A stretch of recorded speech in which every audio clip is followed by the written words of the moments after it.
Buenas tardes, hermanos. Qué gozo estar aquí todos juntos nuevamente para escuchar la palabra del Señor. Quiero que me permitan hacer una breve oración y luego comenzamos con el sermón de hoy. Amado Padre, gracias te damos por este precioso tiempo que nos regalas, en el que podemos reunirnos como tu cuerpo para adorarte, para cantar salmos a tu nombre, para recordarnos mutuamente tu gracia, tu misericordia y todo el Evangelio. Y gracias, oh Dios, porque también nos permites disfrutar de este deleite de escuchar tu palabra de una manera libre, siendo predicada. En muchos países no tienen este privilegio. Y te ruego, mi Dios, que tú puedas ser glorificado hoy por medio de esta predicación, que podamos recordar que tú eres el centro de todo y que no es el hombre que está aquí parado, sino que tú eres quien realmente hace la obra. Eres tú el centro y el objetivo por el cual hacemos todo lo que hacemos. Es tu gloria, tu palabra, es tu iglesia, eres tú, oh Dios. Así que sé tú exaltado en todo, mi Dios, y que sea tu pueblo edificado, instruido y consolado por medio de tu palabra. Ayúdanos a comprender que toda tu palabra, incluso la ley, es buena para nosotros. En el nombre de Jesús oramos. Amén y amén. Uno de los temas más difíciles en los Estados Unidos últimamente ha sido el debate acerca de la segunda enmienda. Una enmienda que establece el derecho de los ciudadanos de portar y llevar armas. Este debate ha ido creciendo, polarizando cada vez más y más a la sociedad debido a las crecientes noticias de tiroteos que han habido en ese país. Solo en el 2023 se registraron lamentablemente 331 tiroteos, en los cuales aproximadamente 20,000 personas perdieron la vida. Quienes defienden el porte de arma dicen que es una herramienta para que los ciudadanos puedan defenderse y protegerse en caso de alguna amenaza o alguien que atente contra su vida. Pero quienes se oponen resaltan el hecho de que es muy fácil para algunas personas con malas intenciones adquirir un arma y luego llevar a cabo sus crímenes. Independientemente de cuál sea nuestra posición, no venimos aquí a hablar de la segunda enmienda, pero es un ejemplo de que hay cosas en nuestra vida que pueden ser utilizadas para el bien o para el mal, dependiendo de quién las esté utilizando. Las armas en sí mismo no son malas ni buenas, son herramientas. Pero dependiendo de quién esté, en manos de quién esté esta arma, puede ser usada para proteger, para guardar, para promover la paz, o puede ser usada para los crímenes.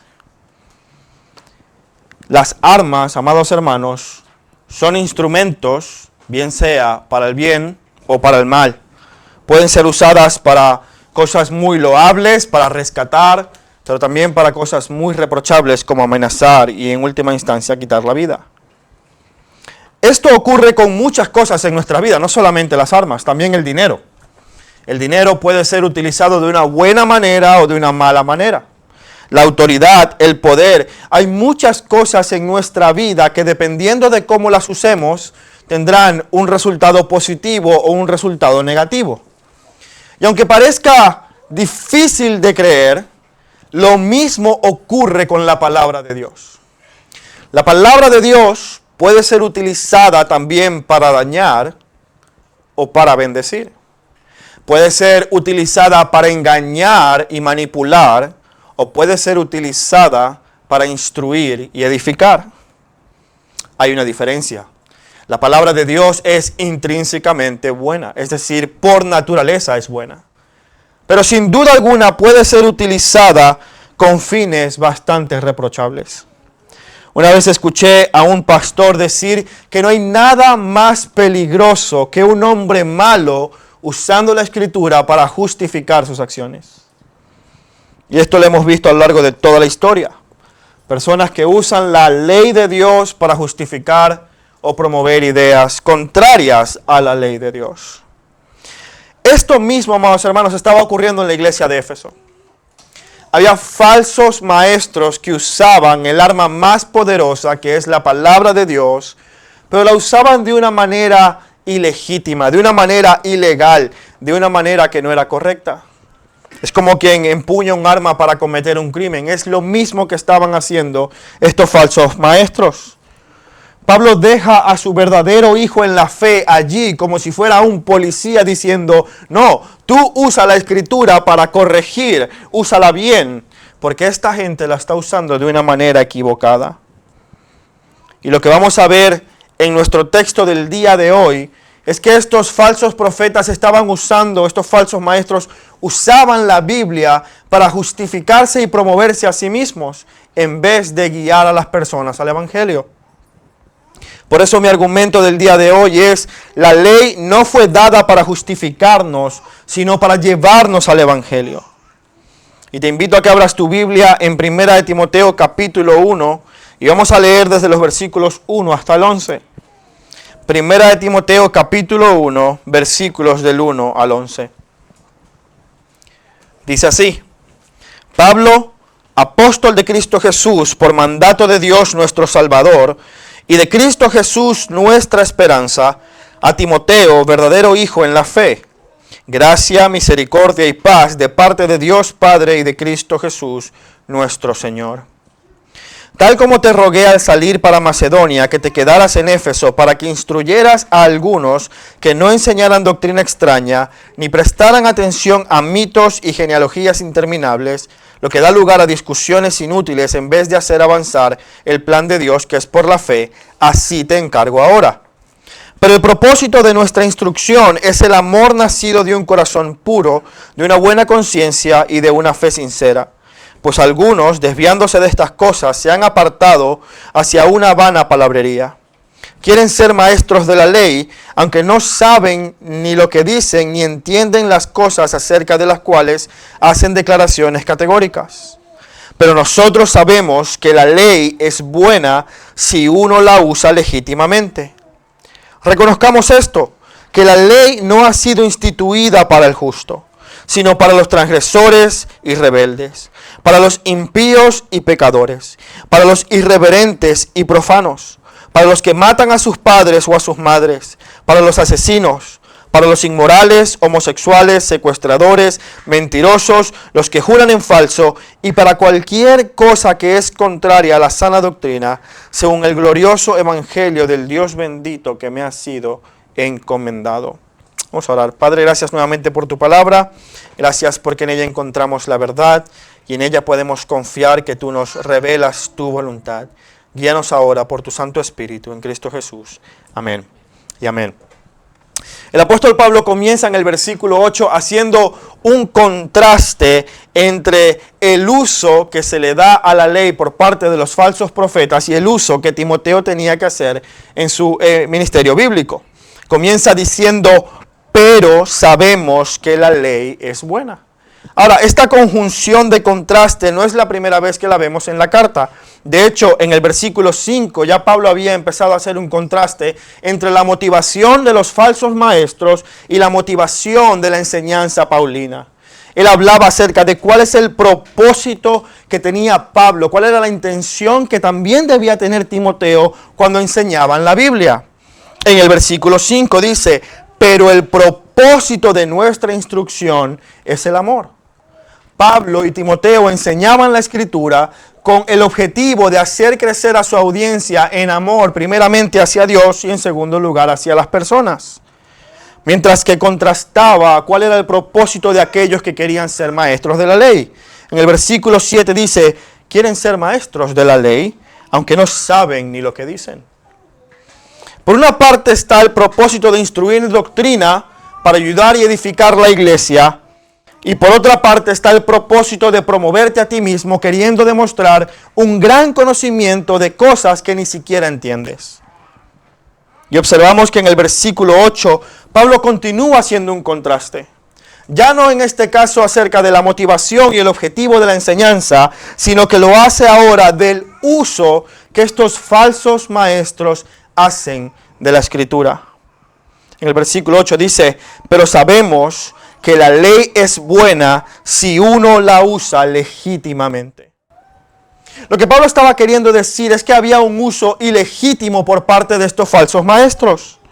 Ellos no solamente tenían una motivación equivocada, sino que también daban un uso equivocado a la escritura. Y estas son dos cosas completamente distintas. Hay personas que pueden tener una motivación equivocada, pero un uso correcto de la escritura. No deja de ser pecado. Y hay personas que pueden tener una motivación correcta, pero un uso incorrecto de la palabra. Sigue siendo igual de pecado. Lo que hacían estos falsos maestros era invalidar de alguna manera el mandato y la ley de Dios por establecer su falsa doctrina.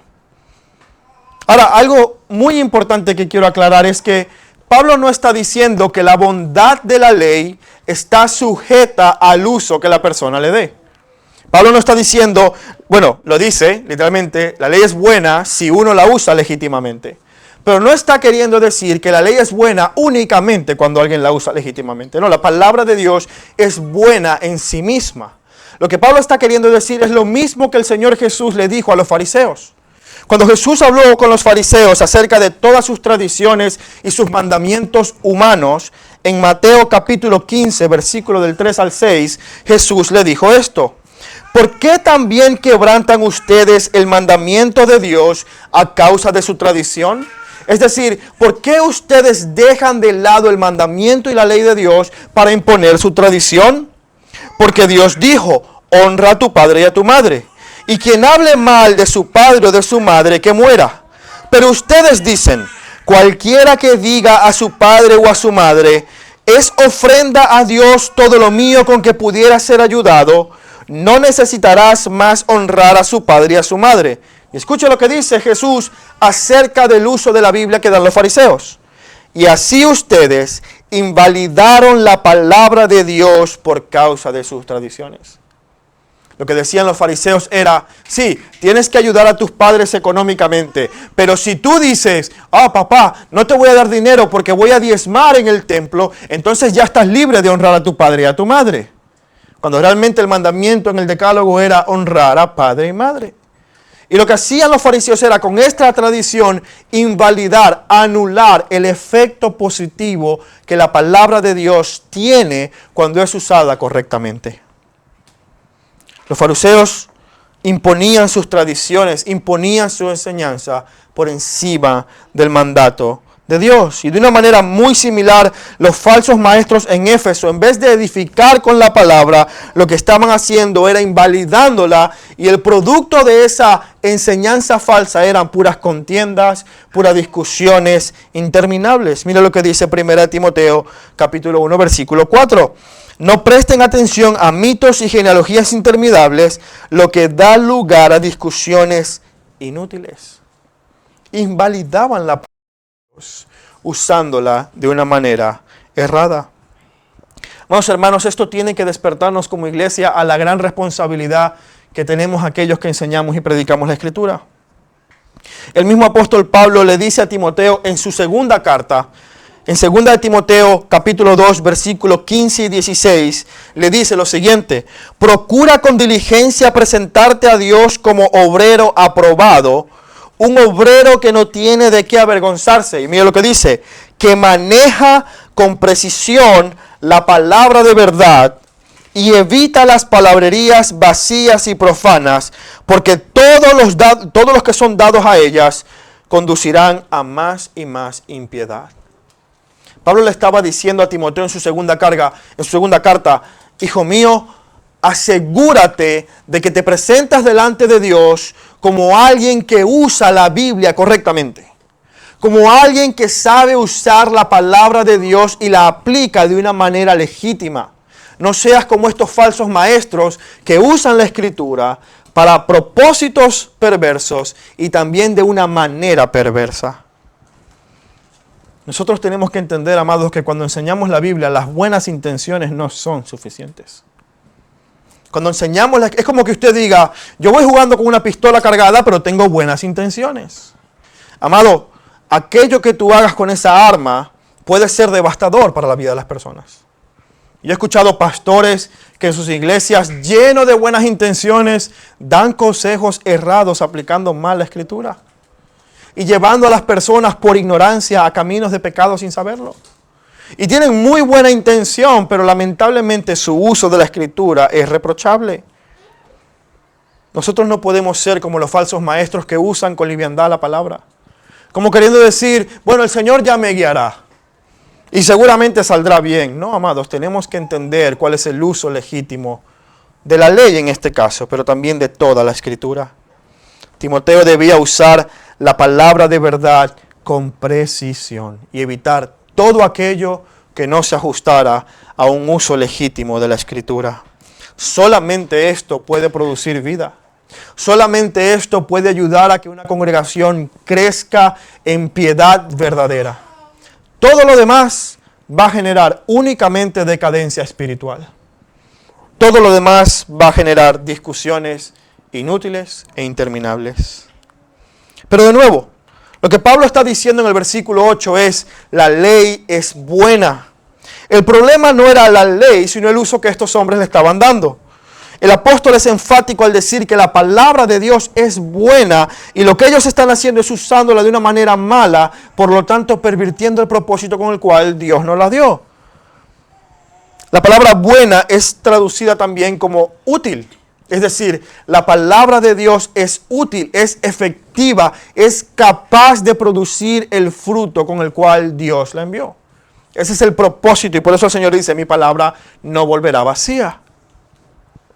En el Salmo 19, versículos 7 y 8, se nos da una descripción de la ley de Dios y se nos dice que es buena. Salmos 19, 7 y 8 dice, la ley del Señor es perfecta, que restaura el alma. El testimonio del Señor es seguro, que hace sabio al sencillo. Los preceptos del Señor son rectos, que alegran el corazón. Y el mandamiento del Señor es puro, que alumbra los ojos. En todo momento la Escritura es descrita como buena, efectiva, poderosa y útil. En la misma carta a Timoteo, Pablo va a decir que toda la Escritura es inspirada por Dios y útil para que sea usada para instruir a la iglesia. Pero hablando acerca de la ley, Pablo dice en Romanos capítulo 7, versículo 12, que la ley es santa y el mandamiento es santo, justo y bueno. Y amados hermanos, Pablo no tiene en mente aquí el Nuevo Testamento. Pablo está hablando de la ley de Moisés. Pablo está hablando acerca del decálogo, los 10 mandamientos y todo lo que la ley implica. Muchas personas creen que como ya estamos en el Evangelio, entonces la ley es completamente desechada y ya no sirve para nada. El otro día en el trabajo me decían, pero tú no crees en el Antiguo Testamento. Y yo, ¿cómo no voy a creer en el Antiguo Testamento? Me decía, pero es que ahí hablan de cosas que ya no se practican. Y yo, bueno, porque tienen su propósito, pero no desechamos en ningún momento el Antiguo Testamento. La ley sigue siendo buena. Ahora usted se preguntará, bueno, pero ¿qué quiere decir que la ley es buena? ¿Y por qué la ley es buena si ya yo tengo ahora el Nuevo Testamento que me habla acerca de Jesucristo? Si se supone que ya no estoy atado a todas estas ceremonias y todos estos cumplimientos de rituales, ¿cuál es realmente la bondad de la ley? Pues Pablo nos da la respuesta en el versículo 9. Nos dice lo siguiente: reconozcamos esto, que la ley no ha sido instituida para los justos. Eso nos da una pista de cuál es el propósito de la ley. Dios no nos dio la ley, nunca dio la ley, con el propósito de que pudiéramos justificarnos a nosotros mismos. Ahora, esto no quiere decir que haya personas justas que no necesiten la ley y personas injustas que sí la necesiten. No es que hay una categoría de personas que no necesiten la ley porque son justas en sí mismas. No, lo que está diciendo Pablo es exactamente lo que dijo nuevamente el Señor Jesús. Hay personas que se creen a sí mismos justos, tan justos que no necesitan arrepentimiento. Y de nuevo, no es que realmente lo sean, es lo que creen en su mente. En Lucas capítulo 5, versículo 32, el Señor, hablando a los fariseos, les dijo: no he venido a llamar a los justos, sino a los pecadores al arrepentimiento. Lo que estaba diciendo es, no es que tú eres justo y no te tienes que arrepentir, no. Tú crees que eres justo. Tú crees que no necesitas arrepentirte. Tú te crees tan bueno y tan cumplidor de la ley que crees que no necesitas la gracia de Dios. Tú piensas en tu mente que vas a alcanzar el cielo por tu propio mérito. Así como ese joven rico que le decía al Señor, Señor, Señor, ¿haciendo qué cosa heredaré el reino de los cielos? Aquellas personas que se creen justas, personas que creen que no necesitan la gracia o que no necesitan un Salvador, la ley no aplica. No aplica en el sentido de que no les cumple el propósito con el cual Dios la destinó. Estos falsos maestros, tanto en los tiempos de Jesús como en la iglesia de Éfeso en la que estaba Timoteo, tenían un sistema de tradiciones y de enseñanza que les permitía a ellos justificarse a sí mismos. Y no lo dice la Biblia de una manera clara y contundente, pero me hace pensar que tanto énfasis en las genealogías era porque aún pensaban que por ser hijos de Abraham iban a ir al cielo. Es exactamente lo que dijeron los fariseos. Cuando Jesús los confrontaba con su pecado, ellos decían, nosotros no hemos sido concebidos en pecado. Somos hijos de Abraham. Y el Señor les dice, sois hijos de vuestro padre el diablo. Si fuerais hijos de Abraham, realmente creeríais en mí. Esta gente estaba tan empecinada en genealogías, en tradiciones, en saber si son o no parte del grupo, según la ley, según las tradiciones, según todo aquello, que terminaban discutiendo y era completamente nulo, algo infructífero, algo que no tenía provecho alguno. Y en todo esto querían demostrar una sabiduría que no era bíblica. Su mucha palabrería, amados hermanos, los había engañado a ellos mismos. Yo no sé si usted ha conocido personas que mienten a tal punto que se creen su propia mentira y se hacen historias en la cabeza y empiezan a hablar y tú ya no sabes si la persona está consciente de que está mintiendo, pero se cree su propio cuento. Pues esto pasaba con esta gente. Estaban tan entregados a la palabrería y a las genealogías que pensaban que eran salvos, pensaban que eran herederos de la vida eterna, pero no se daban cuenta que intentando justificarse por medio de la ley, lo único que hacían era incurrir en más y más impiedad. Pero si la ley no es para los justos, entonces ¿para quién es? La segunda parte del versículo 9 al 10 nos da la respuesta. Pablo dice, reconozcamos esto, que la ley no ha sido instituida para el justo, es decir, para aquel que se cree justo, sino para los transgresores y rebeldes, para los impíos y pecadores, para los irreverentes y profanos, para los que matan a su padre y a su madre, para los asesinos, los inmorales, los homosexuales, secuestradores, mentirosos, los que juran en falso, y para cualquier otra cosa que es contraria a la sana doctrina. Pablo dice que no es para que se cree justo, sino para aquellos que claramente son pecadores. La descripción que Pablo hace acerca de las personas a quien la ley estaba destinada hace una perfecta concordancia con los 10 mandamientos. Cuando usted ve los 10 mandamientos, se va a dar cuenta que en este decálogo hay 2 partes.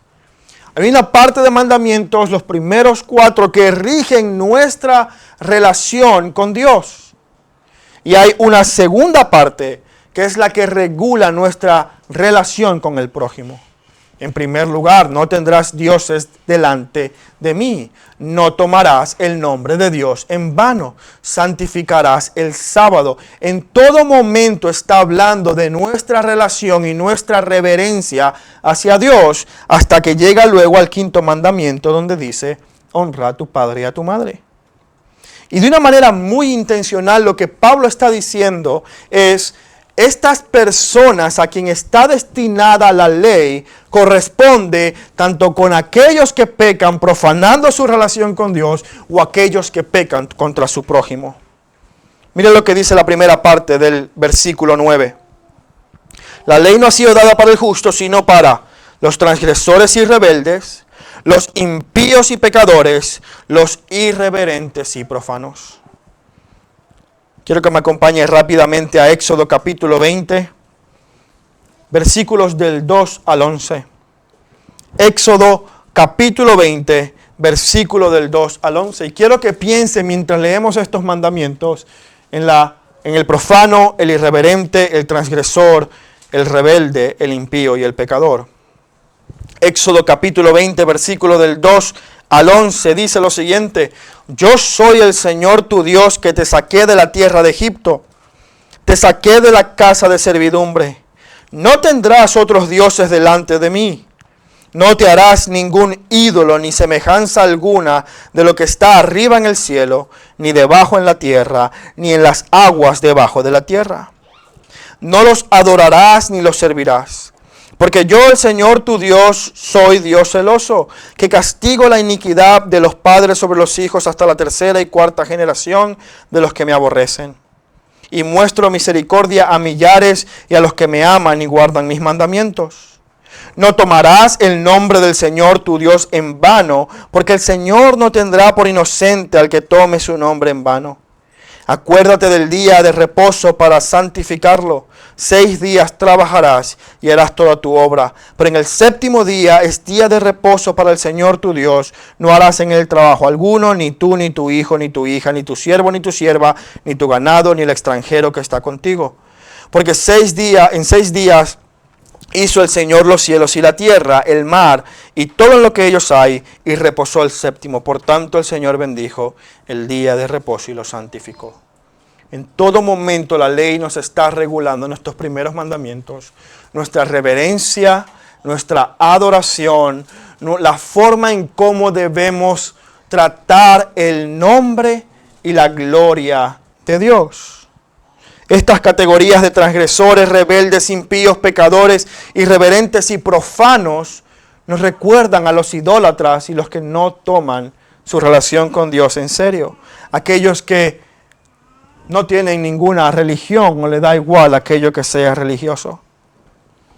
Pero cuando leemos la segunda parte de 1 Timoteo 1:9, y no quiero que se vaya de Éxodo 20 porque volveremos allí, pero en 1 Timoteo 1:9, la segunda parte dice que la ley también ha sido dada para aquellos que matan a sus padres y a sus madres, a los asesinos, inmorales, homosexuales, secuestradores, mentirosos, los que juran en falso y cualquier otra cosa que sea contraria a la sana doctrina.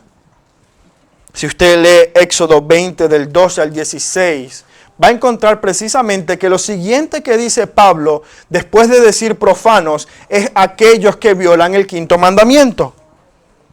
Honra a tu padre y a tu madre para que tus días sean prolongados en la tierra y que el Señor tu Dios te da. No matarás, no cometerás adulterio, no hurtarás y no darás falso testimonio contra tu prójimo. Pecado sexual, pecado de asesinato, pecado de falsedad contra el prójimo. Es exactamente lo que Pablo está diciendo en 1 Timoteo 9. Pablo tiene en mente los 10 mandamientos cuando le está diciendo a Timoteo: estos falsos maestros usan la ley de una manera ilegítima, pero la ley es buena. Es buena porque no es dada para que seamos justificados, es buena porque por medio de ella conocemos el pecado y somos guiados al Evangelio. Hay personas que creen que lo que Pablo tiene en mente es la ley o la aplicación moral y ética de la ley, que también la ley de Dios tiene una aplicación moral para todas las personas, independientemente de sean creyentes o no. Matar es un pecado y también es un delito. Dar falso testimonio es un pecado y dependiendo de la situación también es un delito. De modo que no es la aplicación moral lo que Pablo tiene en mente. No es únicamente eso, porque a continuación lo que Pablo va a decir es una referencia al Evangelio. Pablo lo que va a decir es que la ley nos lleva al Evangelio y no es que somos justificados por ella, sino que conocemos nuestro estado decadente por medio de la Escritura. El contexto literario de 1 Timoteo es ese. En el versículo 12 en adelante, Pablo va a hablar de la gracia de Dios para con él, que es un pecador. Pero también en la doctrina paulina vemos esta realidad. El pensamiento de Pablo en otras partes de la Escritura es precisamente esto, que la ley nos es dada para guiarnos al Evangelio. En Romanos capítulo 3, versículos 19 y 20, Romanos, además, que es un libro en el que Pablo examina el Evangelio a profundidad, dice lo siguiente, Romanos 3, 19 al 20. Ahora bien, sabemos que cuanto dice la ley, lo dice a los que están bajo la ley, para que toda boca se calle y todo el mundo sea hecho responsable ante Dios. Porque por las obras de la ley, ningún ser humano será justificado delante de él, pues es por medio de la ley que viene el conocimiento del pecado. Más adelante en Romanos 7, del 7 al 11, dice lo siguiente. ¿Qué diremos pues? ¿Es la ley pecado? De ninguna manera. Al contrario, yo no hubiera llegado a conocer el pecado si no hubiera sido por medio de la ley. Porque yo no hubiera sabido lo que es la codicia si la ley no hubiera dicho no codiciarás. Pero el pecado, aprovechándose del mandamiento, produjo en mí toda clase de codicia. Porque aparte de la ley, el pecado está muerto. En un tiempo yo vivía sin la ley, pero al venir el mandamiento, el pecado revivió y yo morí. Y este mandamiento, que para mí era para vida, me resultó para muerte. Porque el pecado, aprovechándose del mandamiento, me engañó y por medio de él me mató. Lo que Pablo está diciendo es, si no hubiera habido ley, yo no tendría ningún conocimiento del pecado. Y es verdad. El ser humano sabe lo que es bueno y lo que es malo porque hay leyes que nos indican lo que es bueno y lo que es malo. Dios escribió esa misma ley en nuestro corazón, pero como está corrompido por nuestro pecado, dejó su ley escrita diciéndonos esto está bien y esto está mal. Mi hijo Bruno, en su inmadurez y por ser un niño, no entiende que agarrarle la cara a su hermano y hacerle así está mal. Y lo hace a veces como si fuera un deporte. Hay que decirle, hijo, eso está mal. Él aprende las cosas que están bien y mal porque le estamos dando reglas y enseñanzas que tienen que regular su conducta. En Gálatas capítulo 3, 22 y 23, Pablo va a hablar acerca de la misma idea. Dice, pero la Escritura lo encerró todo bajo pecado, para que la promesa que es por la fe en Jesucristo fuera dada a todos los que creen. Pero antes de venir la fe, estábamos encerrados bajo la ley, confinados para la fe que había de ser revelada. La ley, amados hermanos, tiene un propósito claro, y es mostrarle al ser humano su condición pecadora. No es para que nosotros hagamos cosas y vayamos al cielo.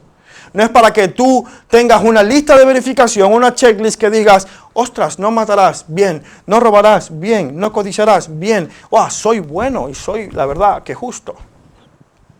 No, amados hermanos. Cuando Pablo recibió la ley, no dijo, yo sí que soy un buen judío. Lo que dijo fue, miserable de mí, ¿quién me librará de este cuerpo de muerte? Porque Pablo reconocía que cuando vino la ley, entendió la maldad que había en su corazón. Y en esto, queridos, lo que hace la ley es funcionar como un espejo. Todos nosotros, seguro, antes de venir para acá, se vieron un espejo. Bueno, hay unos que parece que lo ignoraron, el espejo, pero bueno, la mayoría están bien bonitos.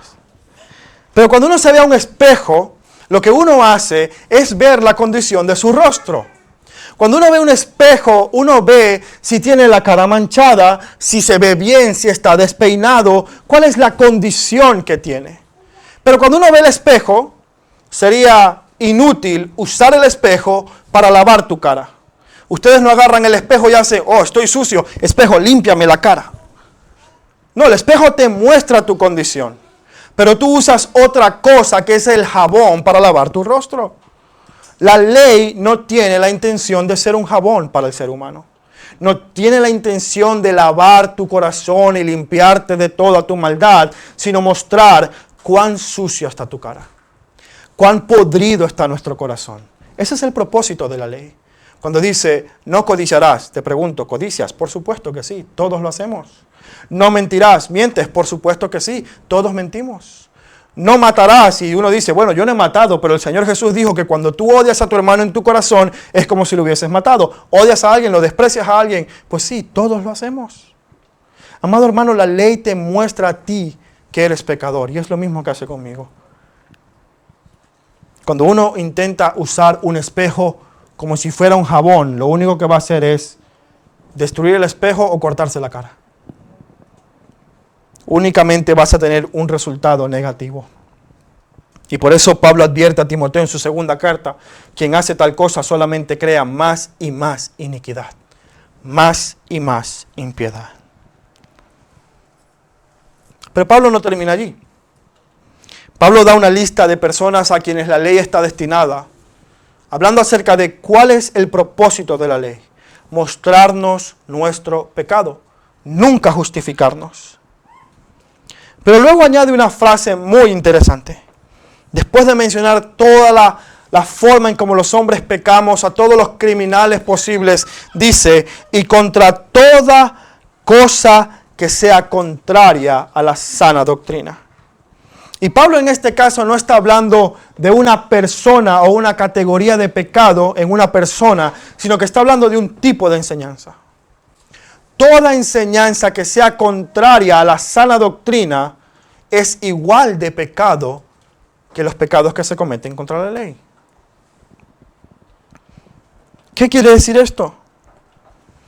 Todo uso ilegítimo de la Escritura es pecado. Pablo usa la palabra ilegítimo como si fuera, de hecho es un término legal. Es un término legal que significa conforme a la ley. Cuando uno se comporta conforme a la ley es que está siguiendo el ordenamiento jurídico. Y cuando dice que están usando la Escritura de una manera ilegítima, es que están usando la ley en contra de la ley. Y eso es exactamente toda cosa que es contraria a la sana doctrina. Todo lo que es contrario a la sana doctrina usa la palabra de una manera ilegítima. Usa la ley en contra de la ley. Algo que es completamente incoherente. Eso de quien hace la ley, hace la trampa, no aplica con la Escritura. Aplica únicamente en la ley humana. Pablo le estaba diciendo a los falsos maestros, mira, la ley no es dada para ti que te crees justo, es dada para ti que estás enseñando una cosa extraña. Sí que aplicaba a los falsos maestros porque ellos enseñaban una doctrina extraña, pero ellos no entendían que aplicaba para ellos. Tan ciegos estaban que no entendían que aquello que estaban utilizando de mala manera, más bien debía llevarles al Evangelio. Solamente la doctrina sana produce vida. Solamente el uso bueno y correcto de la palabra de Dios va a hacer crecer a la iglesia. Y todo lo demás, amados, produce una decadencia espiritual. Ahora bien, ¿cómo sabemos qué es la sana doctrina? Si usted le pregunta a cualquier otra religión, incluso aquellas que se denominan cristianas, van a decir, no, nosotros sí enseñamos la Biblia. No, nosotros sí enseñamos lo que dice la palabra de Dios. No, nosotros sí somos la iglesia verdadera. Nosotros sí somos los que entendemos lo que Dios nos quiere decir. Pero ¿cómo lo podemos reconocer? ¿Cuál es aquello que nos da discernimiento para entender qué es la sana doctrina? Pablo lo dice en el versículo 11. Según el glorioso evangelio del Dios bendito que me ha sido encomendado.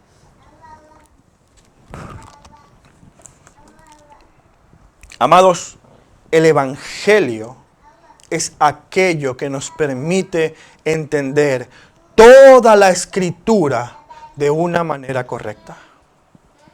A veces pensamos como cristianos que el Evangelio es la primera etapa del cristianismo.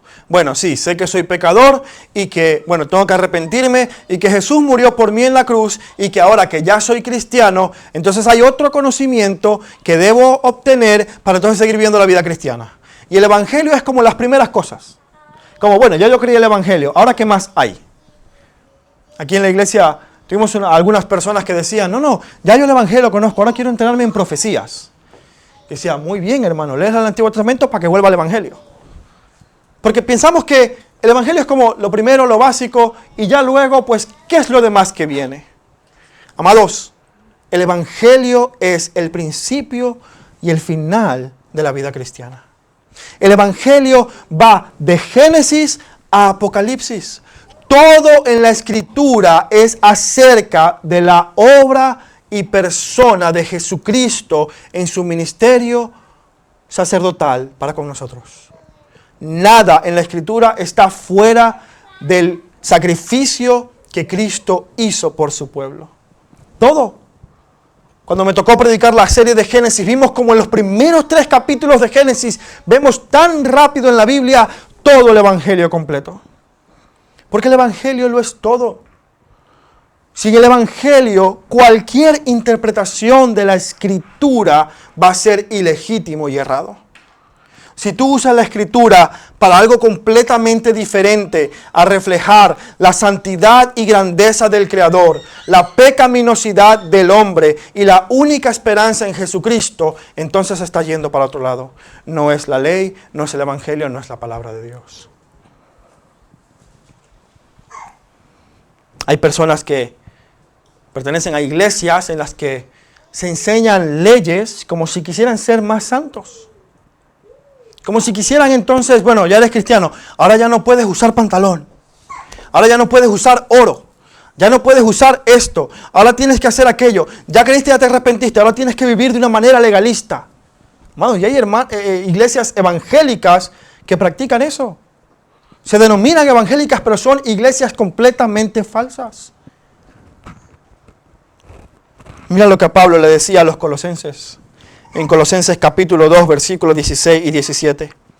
Por tanto, Colosenses 2, 16 y 17. Por tanto, que nadie se constituya en juez de ustedes con respecto a comida o bebida, o en cuanto a días de fiesta o luna nueva o día de reposo, cosas que son solo sombra de lo que había de venir, pero el cuerpo pertenece a Cristo. ¿Sabes qué es aquello que había de venir? La obra y persona de Jesucristo. Cualquier enseñanza, amado, que no tome en cuenta la obra y persona de Jesucristo está desconectada de un uso legítimo de la ley y de cualquiera de la palabra de Dios. La palabra de Dios no tiene otro propósito que llevarnos a Cristo. Y en el momento que se deje de ser el propósito con el cual se enseña, vamos a terminar siendo como estos falsos maestros en Éfeso, discutiendo y produciendo una enseñanza completamente estéril. La pregunta, amado, ¿tienes tú discernimiento para reconocer un uso legítimo de la Escritura? ¿Es tu comprensión del Evangelio tal que puedes ver y analizar si están intentando guiarte fuera del Evangelio o si te están edificando en la palabra de Dios? Quiero que reflexiones en eso por un momento. Amado, hablar bien y argumentar lo puede hacer cualquiera. Un político gana y manipula porque sabe cómo hablar y es un tremendo orador. Y muchas personas son engañados por un discurso elocuente.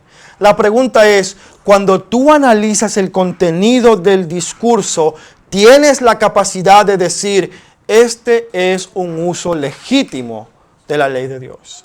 Este es un uso correcto de la Escritura. Me están guiando a Cristo. ¿Puedes hacerlo con toda honestidad? O a lo mejor eres fácilmente engañado. Y amado, como iglesia, con esto queremos cerrar. Como iglesia debemos ser muy sabios en quién ponemos que enseñe sobre nosotros. Y esta es una mayor responsabilidad evidentemente para Peter y para mí. Pero también lo es para toda la iglesia. Porque toda la iglesia debe poder reconocer a estos falsos maestros. Y toda la iglesia debe exigir de sus pastores un uso correcto de la Escritura. En el momento que la iglesia pierda esa capacidad, amados hermanos, estaremos como la iglesia de Éfeso.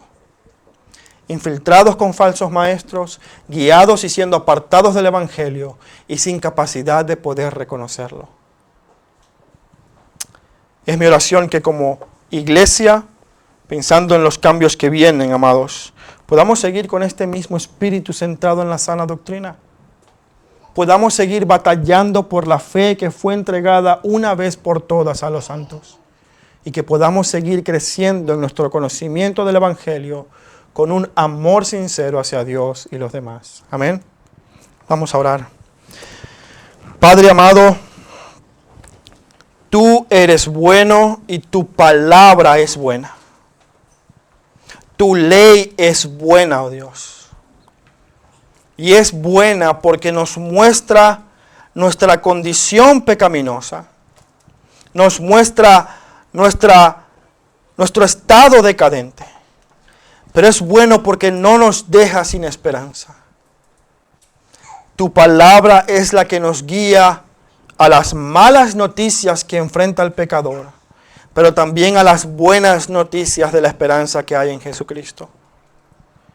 Y por esta razón, oh Dios, te alabamos y te bendecimos, porque contamos con toda tu sabiduría en esta palabra. Mi Dios, con mucho temor yo te pido que todos los que estemos aquí enseñando, predicando, procuremos, al igual que Timoteo, presentarnos delante de ti como obreros que no tienen de qué avergonzarse, aquellos que usan tu palabra de una manera legítima y correcta, sabiendo que el único propósito es apuntar nuestras mentes y corazones a la persona de Cristo. Oh Dios, que ese sea siempre nuestro objetivo, nuestro mayor propósito, y que en eso tú obres en la vida de tu pueblo, que tú sigas siendo glorificado y exaltado porque crecemos en amor hacia ti y a tu iglesia. En Cristo Jesús oramos. Amén y amén.